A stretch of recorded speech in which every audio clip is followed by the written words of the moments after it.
Bonjour et bienvenue chez Reptiligne. Aujourd'hui, je vais vous présenter un boa constrictor, ou plutôt une combinaison de mutations de boa constrictor imperator, donc la mutation qu'on appelle le SNO. Donc c'est une mutation magnifique. La combinaison de deux gènes simples récessifs, donc qui sont l'albinos, qu'on appelle aussi amélanistique, donc ça veut dire sans mélanine. Donc c'est un boa, vous connaissez le principe de l'albinos, hein, on a retiré tout le noir en fait, donc il est plutôt rouge, jaune et blanc. Et on va le combiner avec une mutation qui s'appelle anérythristique. Voilà, ça c'est un gène qui enlève le rouge, donc vous voyez, il est gris, noir et blanc. Donc en combinant ces deux gènes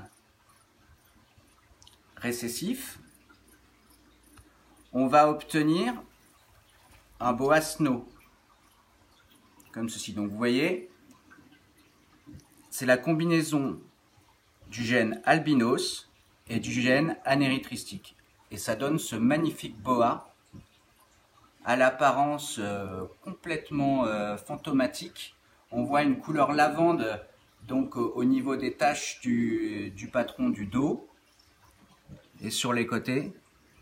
Donc regardez au niveau de la queue, la couleur.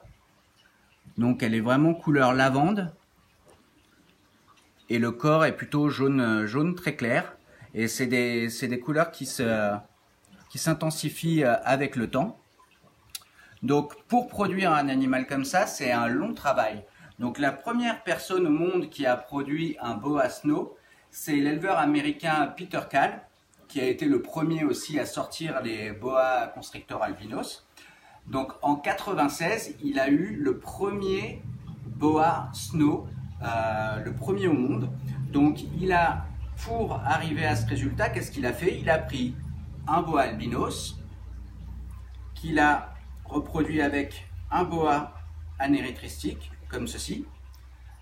Les bébés qui sont sortis étaient tous d'apparence normale, double hétérozygote pour albinos et anéry.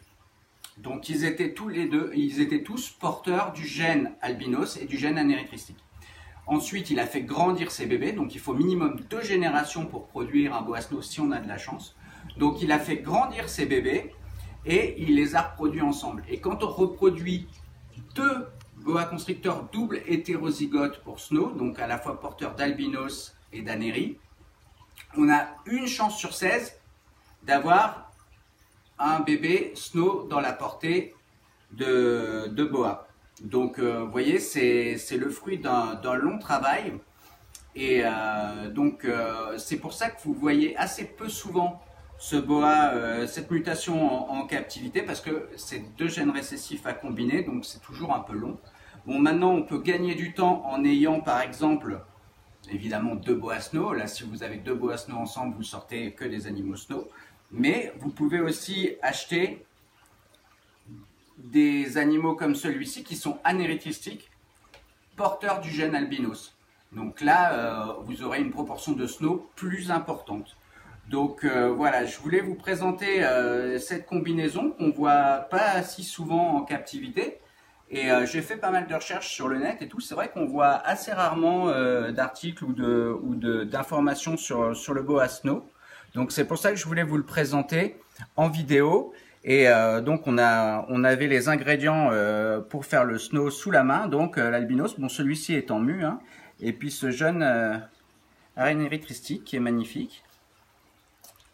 Voilà, donc c'était une présentation de la mutation SNO. Donc si vous voulez voir ces animaux en vrai, n'hésitez pas à venir nous voir à Reptiligne, à Gazeran. Nous serons heureux de vous les présenter. Voilà, je vous dis à très bientôt sur notre chaîne YouTube.